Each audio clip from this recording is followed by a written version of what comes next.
こんにちは、ギターの上谷です。今回は前回の解説動画でコメント欄からいただいたご質問にお答えしてみようと思います。ご質問っていうのは、逆指はできるだけ避けるべきなのか、消音はこまめにした方がいいのかというものでした。この2つはどちらもギターを弾く上でとても重要なポイントなんですけども、分けて考えた方がいいと思うので、今回はまず逆指についてお話しします。消音についてはいずれまた別の動画でお話ししたいと思うんですけども、こまめにした方がいいのかっていう質問にとりあえず簡単にお答えすると、こまめにした方がいいですね。ただ消音っていうのはとても奥が深いので、別の動画でもう少し具体的なお話をしたいと思います。で、逆指なんですが、まず逆指って何っていう方もいらっしゃると思うので、そこから説明します。今までの解説、特に右手のフォームだったり弾き方だったりについての動画でお話ししてきた通り、右手のフォームの基本はこんな感じになります。親指を低音弦の上に置いて I、人差し指を3弦、M、中指を2弦、A、薬指を1弦の上に置く。こんな形ですね。例えばアルペジオなんかではこんな風にこのまま弾けばいいわけです。この時の位置関係では物理的に上の方から I、M、A の順番になっています。これがひっくり返った状態っていうのが逆指ですね。例えばこんな風に M が3弦、I が2弦、こういう位置関係になっている状態ですね。基本のフォームと反対になっているので、この位置関係で弾く時っていうのは弾きにくいんですね。特に早く弾くような場所ではミスの原因になったりします。こういう弾き方ですね。この基本の位置、これは弾きやすいんですけど、これがひっくり返ってこうなるとちょっと弾きにくいってことですね。そんなわけでご質問では、この逆指をできるだけ避けるべきなのかって聞かれてるんだと思うんですけども、まず結論を先に言ってしまうと、あくまで私はっていうことですけども、私はそこまで避けてはいません。そもそも避けるってどうやって避けるのっていうことなんですけど、大まかに言って2つの方法があると思います。1つは運指を工夫して避けるっていう方法ですね。2本の指 I と M だけでは避けられないような場合にでも、例えば A の指、薬指を混ぜることで順番を変えて逆指の状態にならないようにする、そういう方法があります。例えばこうやって弾いた時に、今もうすぐにここですよね。ここで3弦で M、 次の2弦で I、 これ逆指になってるんですね。だったら M から始めれば、とりあえずはそこの逆指は避けられます。 M、I でここで M、 これは3弦が I で2弦が M なので、まあ基本のフォームと同じ位置関係になりますよね。でただ今これ波長長の音階なんですけども、今度ここで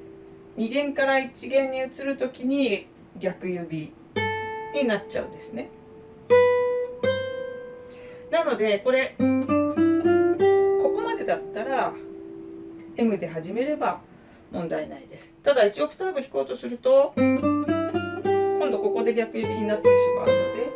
まあ I で始めても M で始めてもどこかで逆指が入っちゃうってことですね。じゃあ運指でそれを避けられるかっていうと、例えば IMA、A も使ってみるっていう方法があります。IM、 ここで A を使っちゃうんですね。A、IM、A、IM。これだと例えば3弦から2弦に移るとき、IM、A、この位置関係は逆指ではないです。でその次また IM でまたここで MA、 これも逆指になってないので、A を混ぜて3本の指で弾けば逆指にはならないっていうことですね。こうやって逆指を避けることはできます。あともう一つの方法はスラーを入れるっていう方法ですね。スラーは左手で音を出す奏法なので、一回スラー入れると右手の運指の順番も変わってきます。例えば今の例だと、ここにスラーを入れると、M で弾くはずだったところが一回飛ばされちゃうので、次ここで M を使う。なのでここ別に逆指にならないんですね。ここでね。で次のところでここ逆指になるんですけど、今度じゃあ例えば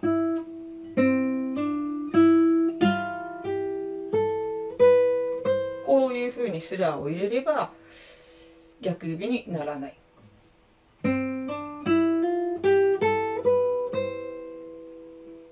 ていうことです。今簡単に思いつくのはこの2つの方法ですけども、私自身は基本的にはまず音階練習、例えば今の音階練習、最初に言ったように I で始めても M で始めても2本 IM2 本で弾くとどこかで逆指ができちゃうんですね。なので、これ逆指があるんですけど、別に弾けてますよね。でもうちょっと例えば早く、もう少し早く、これぐらいで弾いても、間に逆指があっても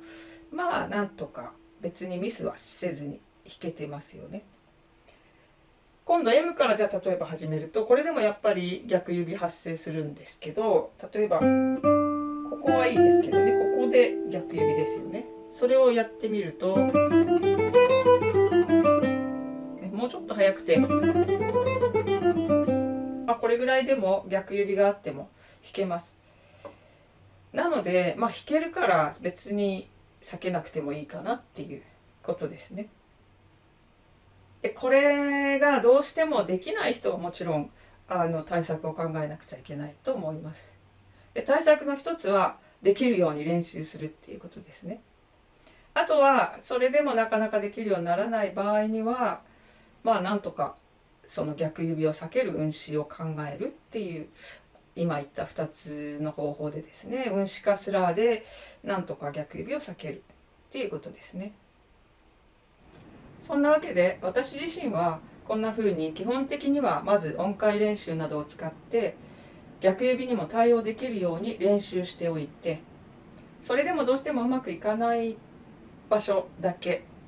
は何か対策を考えるっていうやり方で対応してます。これは単純に逆指を全部避けるっていうのはかなり難しいからっていうのが理由ですね。それとさっきIMA を使って音階を弾くみたいな例を挙げたんですけど、実際私は3本指の音階っていうのはまず使いません。なぜかっていうと苦手だからですね。逆指と3本で弾くこととどっちが嫌かって言ったら、私は3本で弾くことの方が嫌なんですね。もちろんアルペジオは3本使って弾きますけど、音階的なフレーズですね、そういうのは基本的に IM2 本で私は弾いてます。IM とは限らなくて、例えば IA とかそういう組み合わせを使うこともありますけども、ただ3本使うっていうことはめったにやらないです。でもちろんご質問でもできる限り避けるべきですかっていう聞き方をされているので、できる限りっていうのをどの程度に受け止めるかっていうことでもありますよね。これについても結局いつも言っているように個人差っていうのがある程度あるなっていうのは感じます。そもそも右手の運指を全部決めた方がいいんですかって生徒さんに聞かれることが時々あるんですけど、私は全部は決めてません。ただこれにはいやいやそれじゃダメでしょっていう意見もあるかなとは思います。レッスンでも運指は細かく決めなさいって指導されてる場合もあるって聞きますし、そういう考えからするとちょっとね、私のやり方はダメですよね。それでも私自身は全部決めちゃうとかえって緊張するっていうか、それがプレッシャーになってしまうので、大事なところ、ミスしやすいところだけ決めるっていう感じで対応してます。これは多分性格的なところもあると思いますし、技術的なレベルによるところもあるかなと思います。3本の指を使って音階を弾くっていうのも昔私もそれなりに練習したことはあるんですけど、いろいろな考えから結局今はそれはまずやらないですね。ただやっぱりいろんな条件、いろんなパターンがあるので、逆指が原因でミスするなみたいな場所で、逆指だけじゃなくていろいろ複合して左手が難しい上に逆指だみたいな、そういうことですね。そういうことでやっぱり逆指を何とかしないと、左手は変えられないから右手の逆指を何とかしないとみたいな状況ももちろんあると思うので、そういう場合は何らか考えて逆指にならないようにっていうことは私ももちろんやります。そんなわけで私としては逆指にも対応できるように、例えば音階練習などで鍛えるっていうことが有効だと思いますし、あとはその人その人の性格だったり技術レベルによって対応は違ってくるかなって思います。実際に弾いていてよく間違えるなら対策を考えるっていう現実的な対応でいいんじゃないかなと思います。ものすごく逆指が苦手な人はとりあえずやっぱり逆指を避けた方がいいでしょうし、でも逆指に対応する練習っていうのもある程度はやった方がいいと思います。さっきも言ったようにそもそも右手の運指について細かく決めるかどうか、それも決めた方が安心な人もいるでしょうし、私のように決めちゃうとそのことがプレッシャーになるって感じる人もいるんじゃないかなって思います。全て性格を言い訳にするっていうのもどうかとは思いますけども、自分に合った方法を見つけるっていうのも、そういう柔軟な考え方も有効なんじゃないかなって思います。ちょっと曖昧な答えって思われるかもしれませんけども、こんなところが私の考えなので参考にしていただければと思います。いかがでしたでしょうか。今回のようにいつもダイレクトにお答えできるとは限りませんけども、ご質問やご意見ご感想など今後の動画の参考にしたいと思いますので、ぜひコメント欄にお書きください。よろしくお願いします。ではまた皆さん、楽しいギターライフを。